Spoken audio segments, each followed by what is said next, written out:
One of the most interesting and controversial topics in all of history is the build-up to World War I. So what were the causes of World War I and how did it happen? World War I is such a game changer, and it impacts the rest of really everything that's happened since then in such a huge way that it's obviously an area that historians and, regular folks are interested in learning about.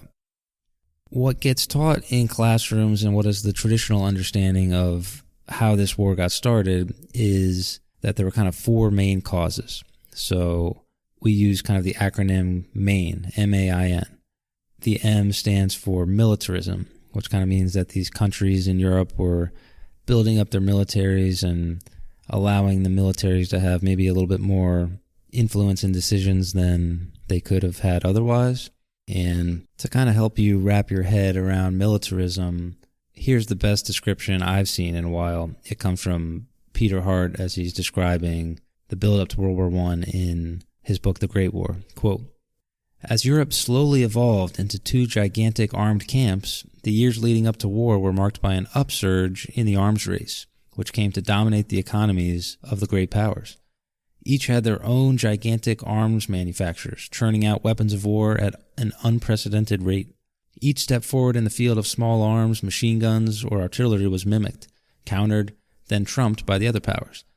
Constant experimentation was going on to develop the best, the most reliable, the most deadly weapons possible. Already they were looking to aircraft and airships as future weapons of war. While at sea, there was steady progress in the development of submarines. Nobody could afford to be left behind. But it wasn't just about weapons. Huge conscript armies had to be raised, fed, clothed, armed, accommodated in barracks, trained, and regularly exercised for field maneuvers. None of this was cheap. The arms race threatened to consume national budgets at an unprecedented rate." End quote. So that's a bit of a long quote there, but this is kind of the idea of militarism. Okay, one country builds, a machine gun, the next country builds artillery. That country builds artillery, the next country builds bigger artillery. And then we start getting into, these huge arms races where everyone's trying to build the biggest army, the best army, and the most modern army. And obviously it's a little more complicated than that, but that kind of gives you an idea for what this idea of militarism is. Going back to our main acronym, so we have the M for militarism. The A is going to be for the alliance systems in Europe. So this is something we'll talk about quite a bit in this episode, but it just happens that the way the balance of power was shaking out in Europe at the time and the way the different countries were kind of connected to each other, this is going to be a huge factor that leads into the war. And we'll talk about this quite a bit. The I stands for imperialism. And imperialism kind of means these European countries going out and trying to control other territories. So it's kind of like colonialism where, maybe instead of going out and establishing a colony somewhere, like European powers colonize the Americas and really dominate politically. Imperialism can reference that where you're setting up colonies, but it can also be a more form of indirect control. So trying to go out and really control things. It could be through colonies, protectorates, spheres of influence, whatever the European mother country needed. A lot of this was driven by the need for resources, raw materials to kind of fuel this militarism and this kind of industrial revolution that had been going on in Europe at the time period. And there's plenty of historians that think the causes of World War I can mostly be boiled down to imperialism. So these European countries wanted more power, they wanted more wealth, they wanted more control, and the fact that they were butting heads with each other is the primary cause of the war for many people. I'm not sure I buy that completely, but imperialism is definitely going to be a factor. So we have M for militarism, we have A, the alliance system, I, imperialism, and then the N in main is going to be nationalism. So when most people think of nationalism, they think of these countries and kind of having an excessive pride in your country and maybe this leading to conflict with other countries. So there's no doubt that, this German nationalism kind of led to issues with other countries around them, and French nationalism, leads to butting heads and rivalries and these types of things, and that's absolutely true. But there's also kind of nationalism inside of an empire or a country. So you can have an empire like the Austro-Hungarian Empire where there's multiple different ethnicities and religions and different cultures inside the empire, and it turns out that each one of them is slowly building up this idea of nationalism, and maybe they want to break away and form their own country, or maybe they want to break away and join another country.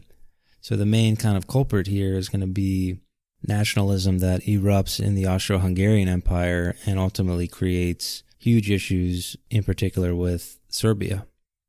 So you kind of have all four of these major issues coming together in Europe at one time. And maybe if it was just nationalism or if it was just militarism on its own, it wouldn't be that big of a deal. But what you see with World War I is that all four of these things are kind of going to come together and kind of like a toxic and explosive mix.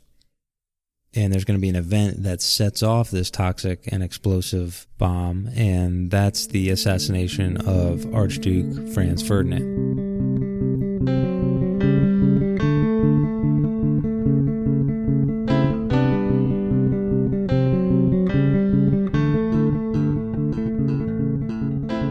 So that's kind of the traditional story of the causes of World War I and the build-up to World War I. Most things you read are going to be some combination of those different factors. And I think that's okay for a basic understanding of getting into the war, but I also think that it's important to dig a little bit deeper because there's a lot of really fascinating and interesting aspects of that build-up to World War I that often go underlooked. And just to emphasize, World War I is such a hugely important event in history, and why it happened and the events that led up to it are as important as maybe anything else in history, because we can't let it happen again. We have to identify the areas that together we can improve on and the mistakes that were made, and we can't ever let that happen again. Unfortunately, what I see a lot in the popular discourse is a little bit of the blame game, where people will kind of identify some factors that led into the war and use that to justify, opinions about stuff 100 years later and kind of create this us versus them mentality. I'm not really interested in that. I just kind of want to take an objective look at the basic causes of the war, but also some of the things that I see as being underrated and some things that are overlooked as far as what led to the worst war in human history up to that point. In my experience, probably the thing that gets overlooked the most when kind of the average Joe learns about World War I in their history class is the impact of the Balkans. So the Balkans is kind of a term for this area in the southeast part of Europe. It would include today what we call Serbia or Bosnia or Bulgaria or probably Greece. All these areas that kind of lead up to the land bridge between Europe and Asia, which of course we now call Istanbul or Constantinople. And the Balkans at this time period in history was just an absolute mess. And it reminds you a little bit of the Middle East today, where kind of events in the Middle East dominate the news cycle, and every time you turn on the news, you're probably going to see something within a couple minutes about something going on in the Middle East. The mess in the Balkans in the early 1900s was kind of dominating the news cycle of pre-World War I Europe. So why is the Balkans a mess? Well, it can actually be traced all the way back to the division of the Roman Empire. Okay, so the Roman Empire at a certain point divided into the Roman Catholic West and the Eastern Orthodox East, which became known as the Byzantine Empire. And this division of the Roman Empire in parts went kind of right through the Balkans. So all of a sudden you now have a little bit of religious tension between Roman Catholic and Eastern Orthodox. What's going to end up happening later is the Ottomans would actually obviously conquer the Byzantines and take control of this area for a while in the Balkans, and they're going to add Islam to this, and what you kind of have is a powder keg of religious disaster with these different cultures and religions kind of mixing together. And when people talk about the mess in the Balkans before World War I, they're often talking specifically about Serbia and the way Serbia has a role to play. So Serbia eventually would kind of become a people mostly of Eastern Orthodox Christianity, so they would kind of pick a side there in the religious battle. And hundreds of years later, the Serbs are going to find themselves identifying with the Slavic and Eastern Orthodox peoples of Russia as sort of a protector. Serbia was always going to be a smaller country, a country that didn't have as many people, and probably needed one of the great powers to protect it from a military standpoint. So you kind of have these peoples like the Serbs who are coming into their own as a people and kind of coming into their own as a culture that can be traced back. And what's going to end up happening is that the Serbs, the Greeks, the Bulgarians, even Montenegro, they're going to end up expelling the Ottomans from Europe. And this happens in 1912. So after the Ottomans conquered the Byzantines, they hung out in the Balkans for a while. But after hundreds of years of control, that's the end of the Ottomans in Europe. And it's in large part due to help from Serbia and these Balkan countries. And right after kicking the Ottomans out of Europe, instead of kind of coexisting peacefully in typical Balkan fashion, these countries kind of go after each other again. And what you're going to see is that we have kind of a second Balkan War where these countries I just mentioned are kind of fighting each other. Of course, the great powers of Europe, they start getting involved too, and they start, either directly or indirectly supporting one side or the other because they have interest in the area. The Russians had always been interested in the Balkans, and in particular Constantinople, as a way to, lead into trade into the Mediterranean. France and Britain never wanted Russia to have this level of influence and this level of power. They actually fought something called the Crimean War decades before this period, so the tensions are heating up. Austria-Hungary would annex Bosnia. This is going to anger the Serbs because they had plans to incorporate Bosnia into some sort of, greater Serbia, which became the goal of many of these peoples, was trying to incorporate their ethnic heritages and their ethnic cultures and their ethnic peoples all together. And here you kind of see the dangers of nationalism, where all of these peoples in this very small place, relatively speaking on the, world geographic scale, are all competing with each other, and they're all trying to put their ethnicity or nationality in a better position. You can begin to start sensing the dangers here when people become valued mostly for what nationality or ethnicity or, what common culture they have. And people in power are going to begin politically maneuvering with this type of stuff. And the results are going to be dangerous, as we see. And we start seeing these big time tensions developing. Everybody is watching in Europe. The great powers are watching. Everybody has a stake. Russia wants to protect Serbia. They also want access to Constantinople, or, they've had their eye on that for quite a number of years. The British and the French and the Germans, they have their own imperialistic games they're playing in the region, and they also don't want to see any of the other great powers get too much power in the area. So you begin to kind of see this imperialistic chess match playing out in the Balkans. Otto von Bismarck, one of the great German diplomats and negotiators, he kind of saw this coming. So here he says, quote, "Bulgaria, that little country between the Danube and the Balkans, is far from being an object of adequate importance for which to plunge Europe into a war whose issues no man can foresee. At the end of the conflict, we should scarcely know why we had fought it." End quote. So in that case, he's talking about Bulgaria, but what he's really saying is that, this Balkan situation where you have these kind of ethnic tensions and you have the major powers all kind of vying for position for imperial control, this could lead to a war which nobody really wants to fight. So Otto von Bismarck clearly saw it coming. What does he get for his efforts? He's going to get sacked by Kaiser Wilhelm II. So really a lot of people think you have maybe one of the handful of people who could have kept the situation in check. He gets sacked. So he's not in the picture for all these events that lead up to World War I. And oh, by the way, you also have the Ottomans in this area and vying for control and maybe seeking opportunities to come back and reclaim what they lost. Like I said before, the Ottomans had controlled this part of Europe for hundreds of years, but it was often called the old sick man of Europe, the Ottoman Empire, because it was kind of always in the process of decline. It was slowly losing power and territory over the years, and historian G.J. Meyer attempts to explain why this was the case, and it's a pretty solid beatdown of the later part of the Ottoman Empire. Quote, "In the post-Suleiman Empire, a new breed of craven sultans came to live in terror of being overthrown by rivals from within the dynasty. Appalling new traditions emerged, to be observed whenever one of them died. All the women of the deceased sultan would be moved to a distant place and kept in even deeper solitude for the rest of their miserable lives.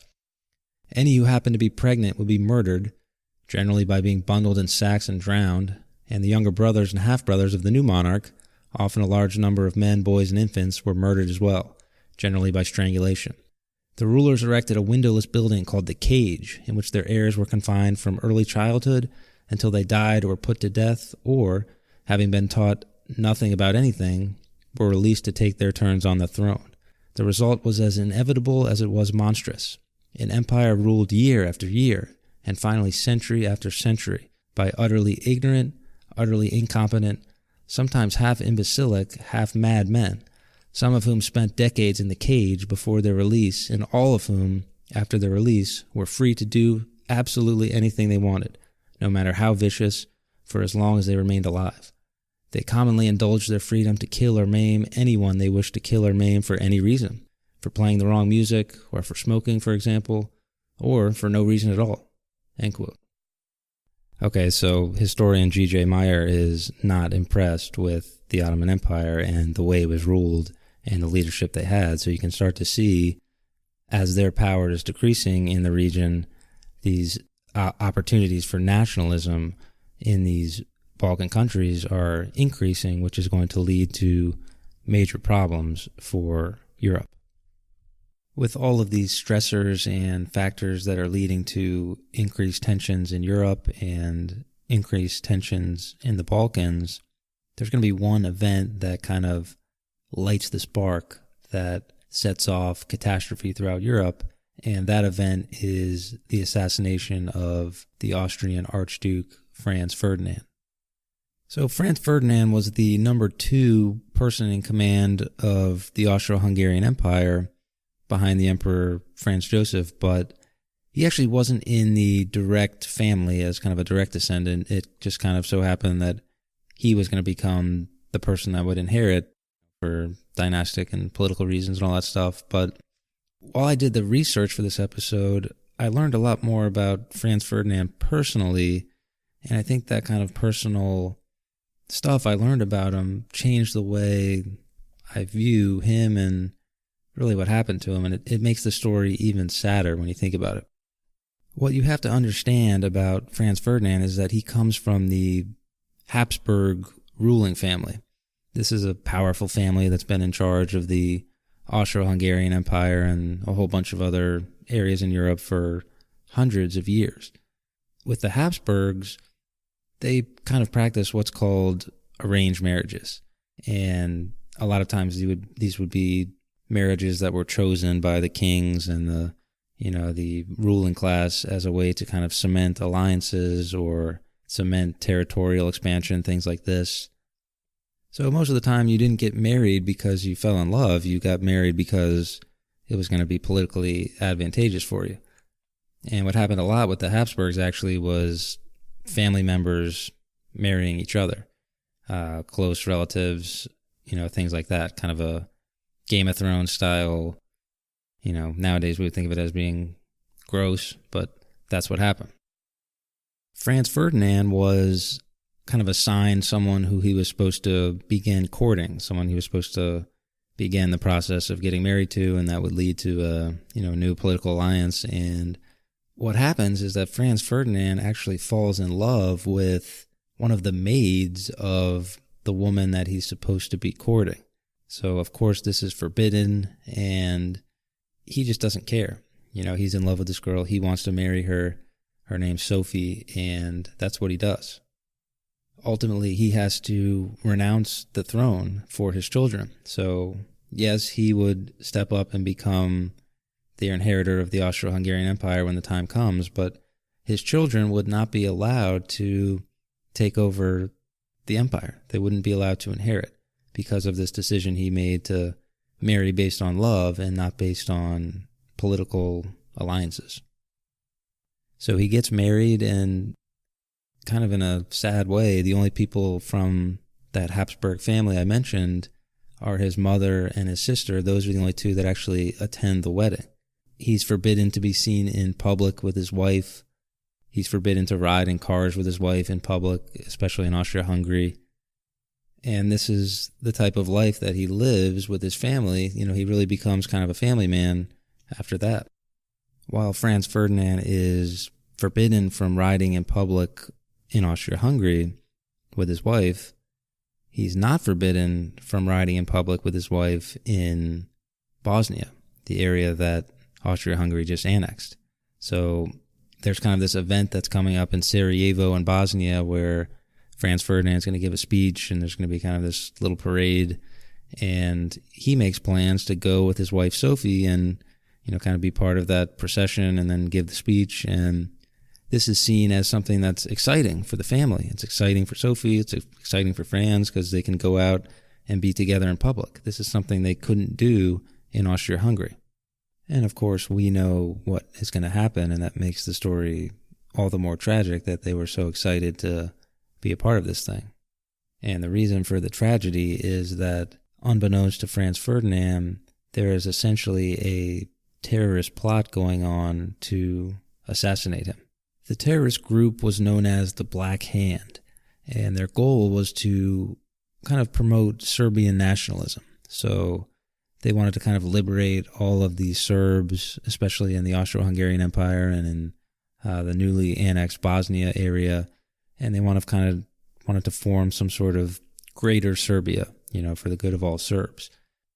And here is one of their members talking about what happened when they got the message to assassinate Franz Ferdinand. Quote, "A tiny clipping from a newspaper, mailed without comment from a secret band of terrorists in Zagreb, capital of Croatia, to their comrades in Belgrade, was the torch which set the world afire with war in 1914.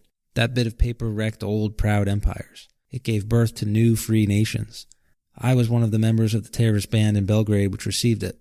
The little clipping declared that the Austrian Archduke Franz Ferdinand would visit Sarajevo, the capital of Bosnia, June 28th, to direct army maneuvers in the neighboring mountains. It reached our meeting place, the cafe called Zlatna Maruna, one night in the latter part of April 1914. At a small table in a very humble cafe, beneath a flickering gas jet, we sat and read it. There was no advice nor admonition sent with it. Only 4 letters and 2 numerals were sufficient to make us unanimous, without discussion, as to what we should do about it." End quote. Okay, so here's where things get controversial. The terrorist cell kind of gets the memo from the higher-ups in the Black Hand to go assassinate Archduke Franz Ferdinand, like we just heard from. And it also appears evident that there were kind of elements in the Serbian government that knew what was going to happen. It seems pretty clear when you read some of the accounts from the Serbian prime minister and some of the higher-ups in the military there that they knew about the plot. And it seems pretty clear that they found out about it, and they actually even tried to call it off. So as the plot is put in motion and as it's continuing to move along, all of a sudden the Serbian government reaches out to people who may or may not know the Black Hand, and they say, look, you got to call this thing off because it's going to lead to disaster. And even the Black Hand even their leaders are ordering this kind of cell of assassins to call it off. Gavrilo Princip, the assassin who would ultimately pull the trigger and kill the Archduke and his wife, he just ignored the order to call it off. Here's him talking about it as he's dying of tuberculosis later on in prison, basically. And he talks about himself in the third person a lot, which is kind of weird. So he says, quote, "He only wanted to die for his ideals," end quote. In other words, He didn't care what the Black Hand said. He had his ideals about Serbian nationalism. He was a true patriot, a true soldier following, his cause, and he was going to follow it to the end. And he did. So now we're back to Franz Ferdinand, and the stage is set for these Black Hand terrorists to assassinate him. On his way to give the speech, the Austrian Archduke's motorcade is attacked by a bomb. Someone throws the bomb at the car. Archduke Franz Ferdinand kind of deflects it or maneuvers out of the way, and it kind of goes off, injuring other people in the crowd. He eventually keeps going to the speech and actually amazingly delivers the speech, even though he almost just got killed. The mayor is up there, of Sarajevo's up there, absurdly not deviating from the script that he wrote before, talking about how much everyone in Austria-Hungary, and New Bosnia loves Franz Ferdinand and all this stuff. And Franz Ferdinand's upset, and he calls the mayor out for it, but he also says he wants to go and visit the injured victims, the people who got hurt when he deflected that grenade that went flying at him. So they get back in the motorcade. The driver inexplicably deviates from his route. All of a sudden they realize he's going the wrong way. He stops in the middle of the road. He tries to turn around, and as he's backing up, he pulls right in front of Gavrilo Princip. Gavrilo Princip had kind of scattered when the first attempt to kill Franz Ferdinand didn't work, when that bomb didn't kill him. And now all of a sudden, here's Franz Ferdinand and his wife sitting in a car, stopped, essentially in the middle of the road, directly in front of him. Gavrilo Princip would seize his opportunity. 2 shots would be fired. He would hit Sophie first, unfortunately, and then he would also hit the Archduke Franz Ferdinand, and both of them would die. What's really sad about this is when you read about it and you hear the last words of both Franz Ferdinand and his wife Sophie, and you can tell that both of them were just so concerned for the other's welfare. And it kind of goes back to what I said earlier about this wasn't some sort of political marriage or arranged marriage or political arrangement. These people really did care about each other, and you can tell from their last words. Sophie would exclaim first, quote, "For heaven's sake, what's happened to you?" End quote. And then as she's kind of saying that, she's slumping over, dying, and the Archduke says, quote, Sophie dear, don't die. Stay alive for our children." End quote. It's tough to say 100 years later, but from most of the things I've read, it does seem like the Archduke Franz Ferdinand was a decent guy and a family guy, and he actually wanted to give the Serbian people some autonomy, and he wanted to make the Austro-Hungarian Empire a little bit more representative of the people that they had kind of annexed and these new nationalities. He wanted to include everybody, and he was kind of ostracized by this by the other members of the ruling class in Austro-Hungarian society, but he wanted to do it anyway, and he might have been talented enough to get it done.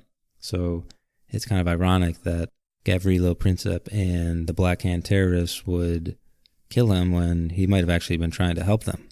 The news of the Austrian Archduke's death would travel around Europe over the next couple of days, and there were some small demonstrations and some kind of small-scale stuff that people were upset about, but in the immediate aftermath, Europe was not going crazy. It was kind of business as usual.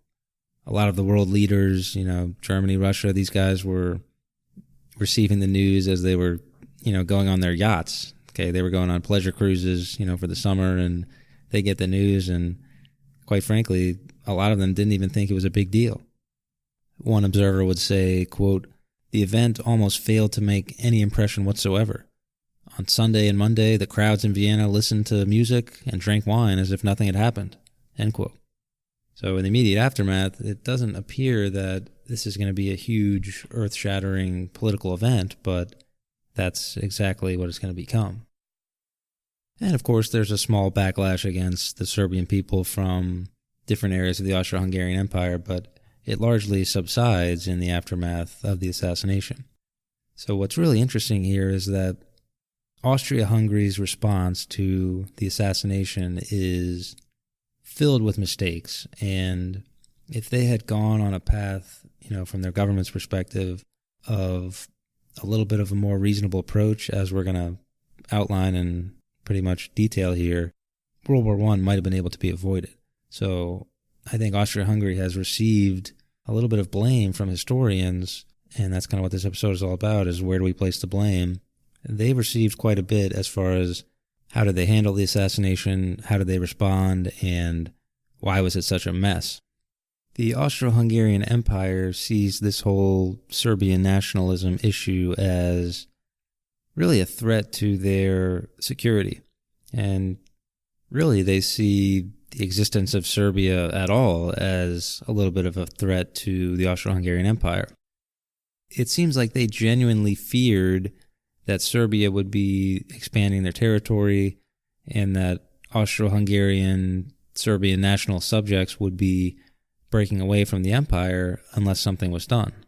The first thing Austria-Hungary needs to do is they need to check with Germany, because they know that Russia is kind of seen as the protector of Serbia, so if they just straight up invade Serbia, then all of a sudden you could get the Russians involved, which the Austro-Hungarians absolutely don't want to happen. So they check with Germany, and Germany gives them what's kind of known as the infamous blank check of support. You guys handle it, and we have your back. It is important to note that not everyone in the Austro-Hungarian Empire was on board with what would end up happening. So the Austro-Hungarians were going to craft a very strict and very aggressive ultimatum to give to Serbia.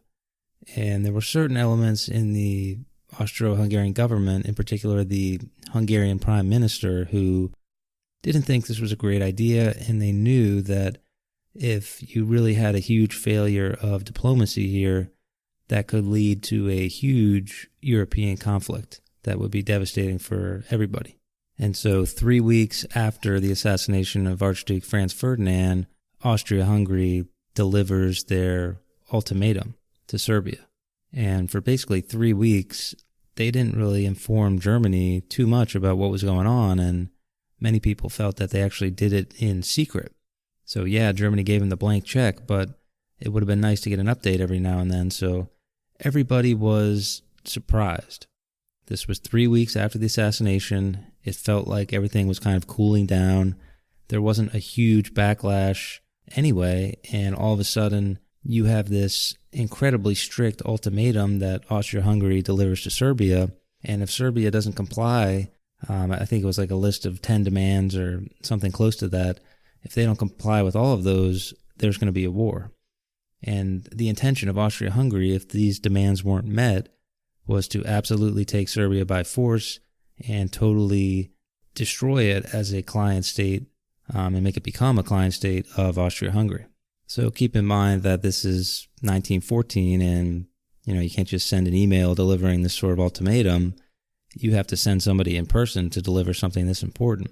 So the Austro-Hungarians send their guy, their foreign diplomat, in to deliver the ultimatum to Serbia.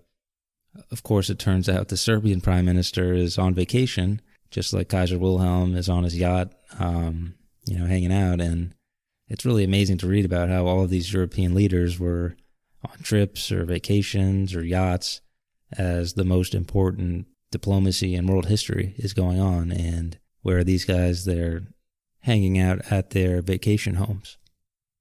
And now you have this Austro-Hungarian ambassador delivering this hugely important ultimatum, and he's actually delivering it to somebody who's not the prime minister of Serbia, and he's delivering it in another language. So they have a guy there trying to interpret, and this guy's trying to interpret it, and he's trying to figure out what's going on, interpret it, and send it back to the prime minister, and communications aren't really that great because it's 1914, and oh, by the way, the Serbians have 48 hours to respond, or else. If that doesn't tell you about the failure of diplomacy and the failure of the people who were delivering the diplomatic ultimatums and stuff like that in this story, then I'm not sure what will. I mean, the results of this failure of leadership and failure of diplomacy are going to be just catastrophic for the world. World War I, World War II, communism, the Soviet Union, the Great Leap Forward, Vietnam, the list goes on and on and on. Do any of those things happen if these world leaders aren't on their yachts, or if Austro-Hungary actually sends someone who speaks the same language so that Serbia can get the message? I mean, that is crazy. When Russia hears about the ultimatum, they are completely surprised. It seems like Tsar Nicholas II, the leader of Russia, he felt that if he didn't show support for Serbia, there could be kind of the stirrings of another violent revolution that could take him out of power in Russia. In 1905, there was kind of these uprisings and riots and things like that, and, the Tsar was able to put it down for the most part, but he didn't want to have to deal with this again, and he felt like popular opinion was in favor of helping out Serbia. So Russia is in a tough spot here because it seems like their only option is to mobilize the army. And back then, mobilizing the army is something that took weeks and months to do, and you had to move huge amounts of troops all over the place, and the transportation wasn't exactly as fast as it is today, and you had to give them all weapons and get them ready and all this stuff. So that's something that could take weeks or months. How could these countries not order mobilization? Okay, how could Russia not order mobilization when a war could be 48 hours away and it might take 2 or 3 weeks to actually get your army and go get them ready to fight? So now Russia is panicking, trying to figure out what to do. 2 days later, on Saturday, July 25th, Serbia would reject some of the demands, but they would do it in a very conciliatory and respectful way. So they kind of said, look, we'll agree to most of this, but there's certain things we just can't do. And the main thing they were objecting to was the Austro-Hungarians wanted to be in charge of the investigation into Gavrilo Princip and his buddies from the Black Hand. They wanted to lead the investigation to figure out, A, if anyone in the Serbian government was involved, and B, just what the heck happened. So the Serbian government rejects this, and, you can't have foreign powers intervening in the justice system of your country.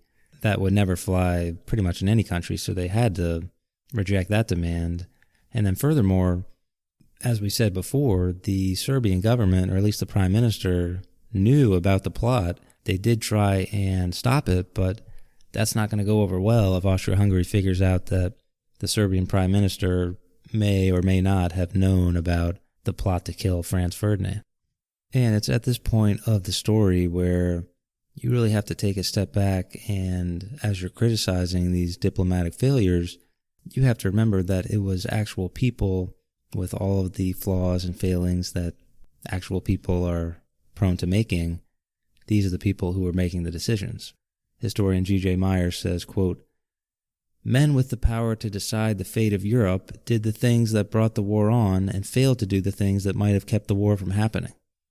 They told lies, made mistakes, and missed opportunities.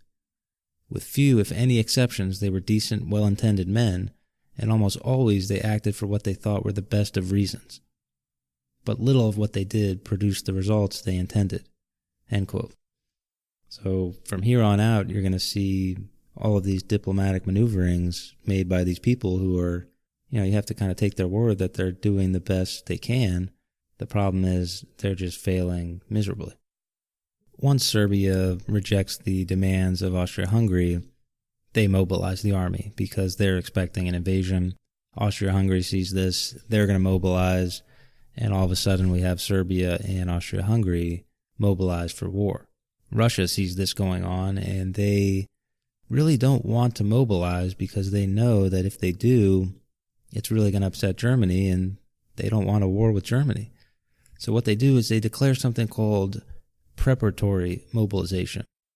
So they didn't mobilize the entire army, but they kind of told everybody to get ready. They might have moved a couple of troops, a couple divisions closer to the border with Austria-Hungary, but they didn't fully mobilize. So they saw this as sort of a compromise. Again, it is important to note that wireless communications during this time period are shoddy at best. So when these guys, are off the grid and they're on their yachts as leaders, all kinds of crazy stuff can happen when, the next guys up are the ones negotiating. So Russia's kind of mobilizing, they're kind of not. Germany's not really sure what the heck's going on. They start to panic. The ambassador for France in Russia is trying to figure out what the heck's going on so he can get info back to his government, because France is allied with Russia. And what you really have is a situation where there are so many moving parts and complicated issues, and everybody wants a different thing, that it's really going to be tough to resolve this crisis, especially 100 years ago when the communication was much more difficult to accomplish. A couple days later, there's kind of a little border skirmish between some of the Serbian troops and some of the Austro-Hungarian troops, and it's really not that big a deal. In the grand scheme of things, only a couple people were injured, but the Austro-Hungarians, and in particular the guys in their military, who a lot of these people, remember, wanted to go to war with Serbia so that they could eliminate the influence of Serbia, they kind of fudged the truth a little bit when they're telling Emperor Franz Joseph about what's going on with these border skirmishes. So ultimately, the Emperor Franz Joseph is going to agree that they're going to declare war on Serbia. On Tuesday, July 28th, Austria-Hungary would declare war on Serbia. And just to kind of add insult to injury here, a couple hours before Austria-Hungary declares war, Kaiser Wilhelm II finally comes back from his boating excursion. He finally gets all the info from all the people who've been keeping up with the crisis, and he actually thinks that Serbia's response was adequate. He thinks it was humiliating for them and that there were things in there that they could use to negotiate a peace. The problem was the declaration by the Austro-Hungarians was already moving along, the parts were already moving, and he wasn't going to be able to stop it. What he does do is send a message to Austria-Hungary and tell them, look, you guys need to settle down, let's figure out a way to negotiate. Some of the generals in the German army who may or may not have wanted war, may or may not have delayed the message a couple hours so that Austria-Hungary would get it later, but that's difficult to really prove. What Kaiser Wilhelm proposes is something called the Stop in Belgrade proposal. So the idea is that if Austria-Hungary has to go to war, they just cross the border, they take the capital of Serbia, probably quickly and easily, they stop there, they use that position of power to negotiate, and we don't end up with a general European war. So now Austria-Hungary is confused because as early as a couple hours before, they had gotten the blank check from Germany, and they thought they were getting the full support of Germany. Now all of a sudden Germany is saying, hey, back off.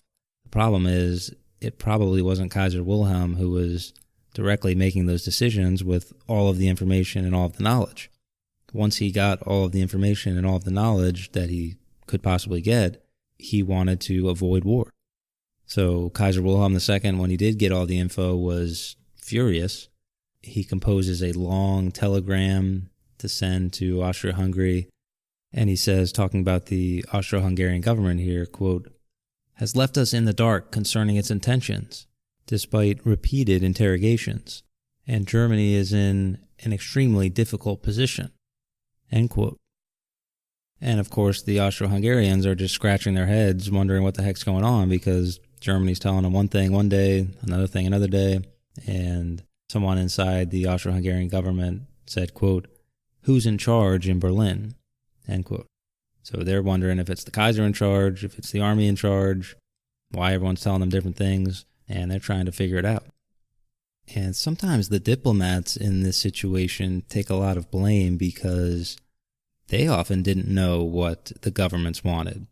They would have different departments, and the Kaiser's telling them one thing, and the army chiefs are telling them another thing, and somebody else is telling them something else. So a lot of times the diplomats are in this position where they have to get all this information, kind of synthesize it the best way they can, and figure out what their government wants them to do, which is absolutely crazy. So that's where you remember that quote we talked about earlier about the human element here, where these are just normal, everyday humans trying to make decisions.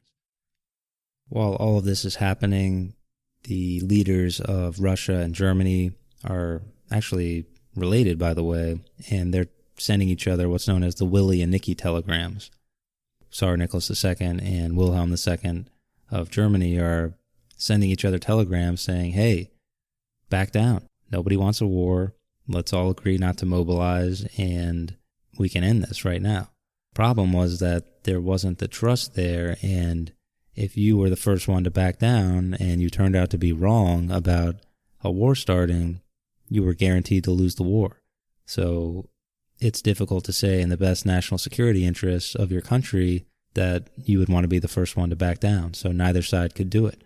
Here's an example of one of those telegrams sent from Tsar Nicholas II to Kaiser Wilhelm II. Quote, "The same guarantee from you as I gave you that these measures do not mean war, and that we shall continue negotiating for the benefit of our countries and universal peace, which is dear to all our hearts. Our long-proved friendship must succeed, with God's help, in avoiding bloodshed. Anxiously, full of confidence, await your answer." End quote. It's kind of frustrating to read these telegrams because they're going back and forth, advocating for peace and talking about how much they value their friendship and stuff like this, but at the end of the day, neither one of them steps up and actually does anything to put those plans for peace into action. On Thursday, July 30th, the Russian generals and government would convince Tsar Nicholas II to mobilize fully. Eventually, he's going to back down, and Russia is now mobilizing for war. It's important to note for all the people who think that Germany was the sole cause of World War I and it was all their fault. At this point in the story, they're the only ones who haven't mobilized on the continent. And this kind of shows that they were as hesitant as anyone else to not have a European war. But on the other hand, part of the reason why they weren't mobilizing is because they had something called the Schlieffen Plan, which they were going to execute when they did mobilize. So they knew that France and Russia were allied with each other, and they knew if the war started, they would have a war on two fronts, the Western Front with France and the Eastern Front with Russia. So the plan was to kind of swing all the way through Belgium, go around some of the French fortifications, beat the French very quickly like they did in the Franco-Russian War of 1870, and then turn around and beat the Russians. So you wouldn't have to fight a two-front war. So the problem is, if they executed the Schlieffen Plan, that's going to involve probably Britain. If you invade Belgium, it's going to upset other countries, and it might just ignite the war that they were trying to prevent. But from the German perspective, the only way they could win a war, once it was getting ready to start, was to do that.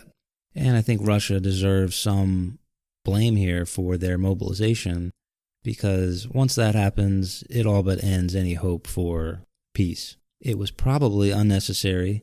At no point was Russia ever threatened. Even if Serbia got destroyed, there was no danger of Germany or Austria-Hungary invading Russia or anything like that. And it just seems like the process of how that mobilization happened wasn't in the best interests of Russia as a whole.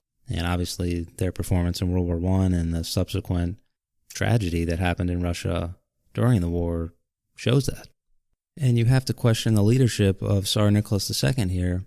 Historian G.J. Meyer says, quote, "Diplomacy was submerged by the concerns of the generals," end quote.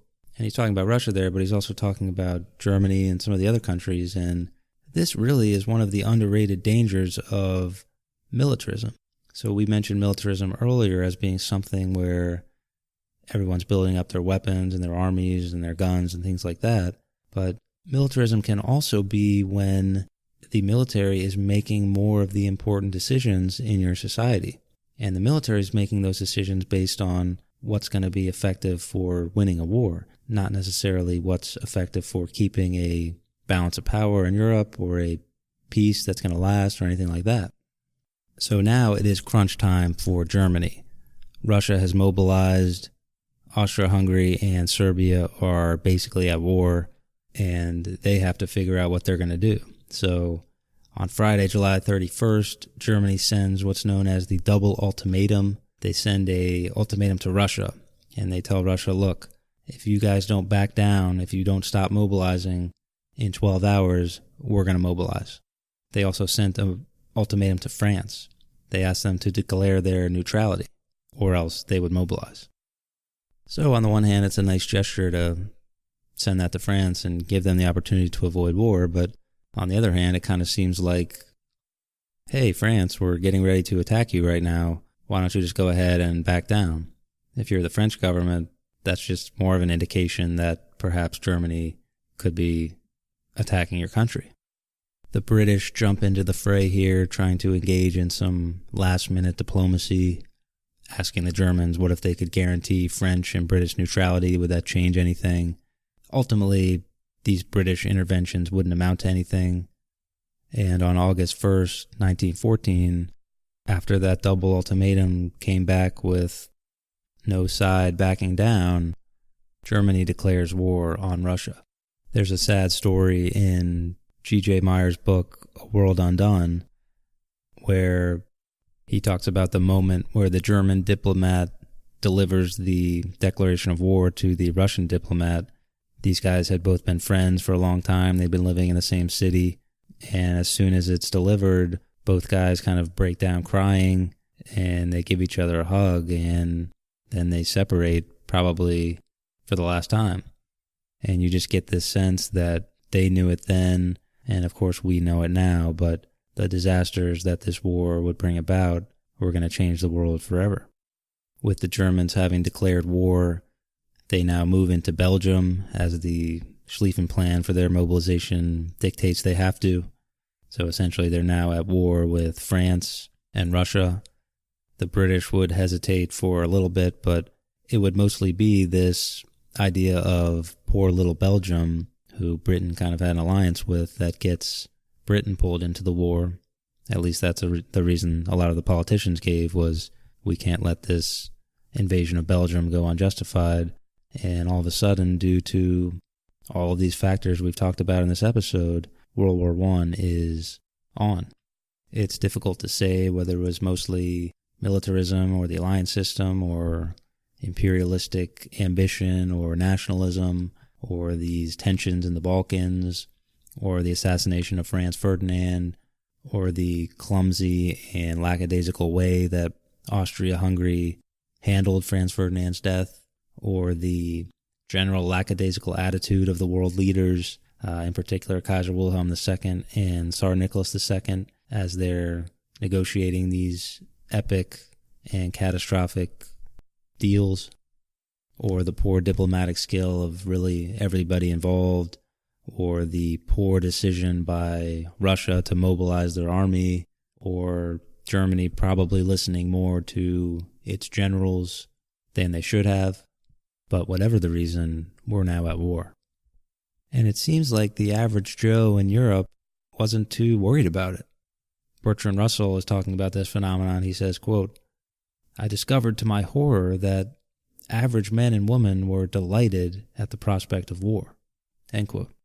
Young men would be excited in many cases and filled with a desire to prove their courage by going to war and take part in something that was greater and bigger than themselves. That this war would be a good thing, something to settle old scores and ultimately make Europe a better place.